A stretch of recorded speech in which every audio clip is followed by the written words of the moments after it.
हाय दोस्तों, नमस्कार। ये आपके बेसिक ग्रामर की जर्नी का 7वां दिन है और बड़ा ही इंपॉर्टेंट डे है आपका 7 डे। आज का ग्रामर का टॉपिक क्या है? आज ग्रामर के टॉपिक का नाम है नो सूनर देन। आज के टॉपिक में हम नो सूनर देन पढ़ेंगे। बहुत ही आसान, बहुत ही बढ़िया, बहुत इंपॉर्टेंट होता है ग्रामर ये, क्योंकि ये ग्रामर आपको कभी कभी rewrite sentence using no sooner than करके आता है, लेकिन साथ में इंग्लिश मीडियम या हायर क्लासेस में इसी को क्लास के रूप में भी पढ़ेंगे। हम जब सिंपल कंपाउंड कॉम्प्लेक्स पढ़ने जाएंगे ना, तब यही आपको काम देगा। आज तो आप इसका नाम नो सूनर देन के ही नाम से पढ़ेंगे, लेकिन इसी का उपयोग हम सिखाएंगे। इसे हम इसकी सहायता से ही हम सिंपल कंपाउंड कॉम्प्लेक्स में बदलने में कैसे सहायक होता है। तो बिना विलंब किए आइए देखते हैं नो सूनर देन का यूज कैसे करेंगे। सेंटेंस आपको दिया जाता है, बोला जाता है rewrite sentence using no sooner than. Sentence को लिखिए नो सूनर का यूज करते हुए। अब ये ग्रामर एक ऐसा ग्रामर होता है, मोस्टली 90% बच्चे इसको कर लेते हैं, बट थोड़ी सी स्लाइट मिस्टेक, छोटी सी मिस्टेक करने के कारण वो नंबर जाता रहता है।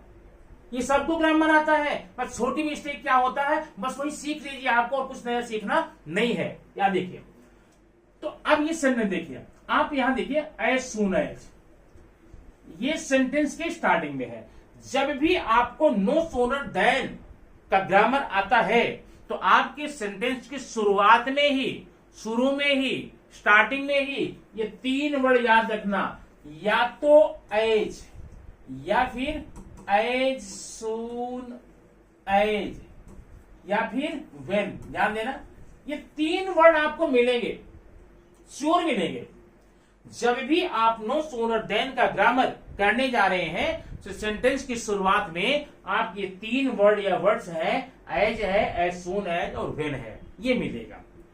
अब देखिए सेंटेंस में क्या मिला है, as soon as you will be here. तो करना क्या है, इसी को भैया निकाल देना है। एज सून एज हो या एज हो या व्हेन हो, उसको निकाल दीजिए और उसी की जगह पर इसको फिट कर दीजिए। किसको? नो सूनर को। पहला काम हो गया।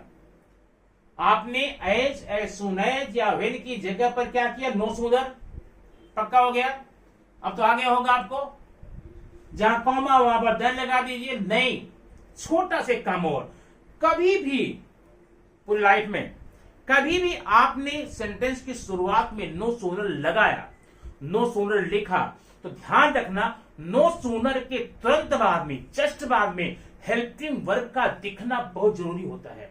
अगर ऐसा नहीं हुआ तो नो सूनर बिना काम का हो जाता है, यूजलेस हो जाता है। तो क्या करेंगे, यहां हो गया no sooner. No sooner helping verb देखिए है क्या, कॉमा के पहले हेल्पिंग वर्ब है तो निकाल लीजिए, और हेल्पिंग वर्ब नहीं है तो वर्ब का फॉर्म दे करके डू डज डिड का सिलसिला आप जानते हैं वो कर लेंगे। देखिए नो सूनर, हेल्पिंग वर्ब यहां पर है ना, निकाल लिया। No sooner will, no sooner लिखा, हेल्पिंग निकाला।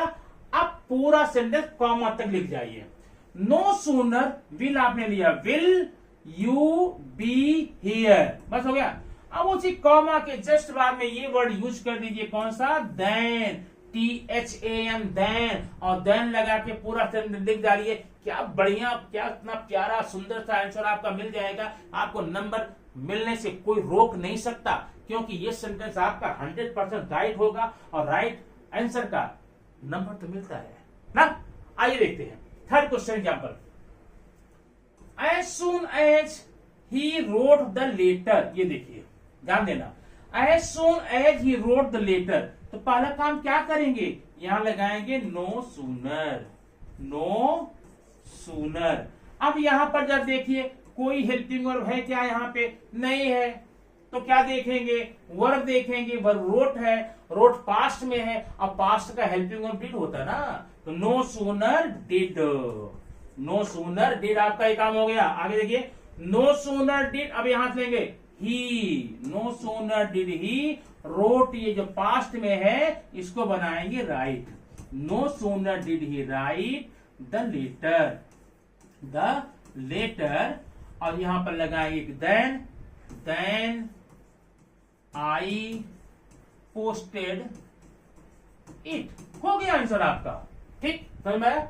अब जरा देखते हैं कि हम तीसरा नेक्स्ट सेंटेंस है नो सूनर डिड, सॉरी ये आंसर आपका हो गया, when you will work hard you can pass the exam. ये देखना, अब व्हेन आया ना, यहां पर आप क्या करने वाले हैं, no sooner, no sooner, helping verb comma के पहले विल आया हुआ है, आपको खोजना भी नहीं है, पता भी लगाना है, विल आपका दिया गया लगा लेंगे, no sooner will, no sooner will. अब कहां से, शुरू से, सब्जेक्ट से, यू वर्क हार्ड, अब आगे देन लगा के पूरा लिखेंगे, ये आपका हो गया नो सूनर देन का ग्रामर। आइए कुछ और सेंटेंस देखते हैं और समझते हैं उसमें क्या दिया गया। ये देखिए यहां पर कुछ सेंटेंस है आपके लिए। पहला, when they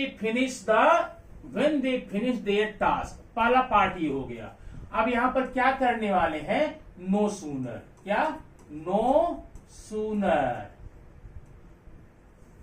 अब हेल्पिंग वर्ब फिनिश है ना, डिड, नो सूनर डिड, अब यहां से they finish their job, there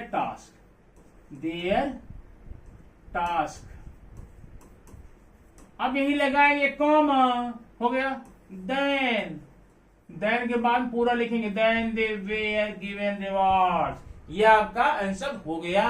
अब एक बात और सुनिए, यहां पर 4 सेंटेंस दिए गए हैं, एज सुन एज। ये सेंटेंस आपसे मैं उम्मीद करता हूं आप इसका आंसर लिख करके कमेंट बॉक्स में जरूर देंगे, और कोई प्रॉब्लम होगी तो मैं हूं ना आपके लिए, मैं आपका आंसर, फिर ये आपका आंसर आपको मिल जाएगा। कोई प्रॉब्लम होगी, लेकिन मुझे पूरी उम्मीद है अब जब आपने वीडियो को शुरू से लेकर लास्ट तक देख लिया है, कोई प्रॉब्लम होने वाली ही नहीं है, बिल्कुल नहीं होगी, कभी नहीं होगी। ठीक, तो thank you very much for watching the video. We will see by next day, by next topic, a new grammatical topic. Thank you very much.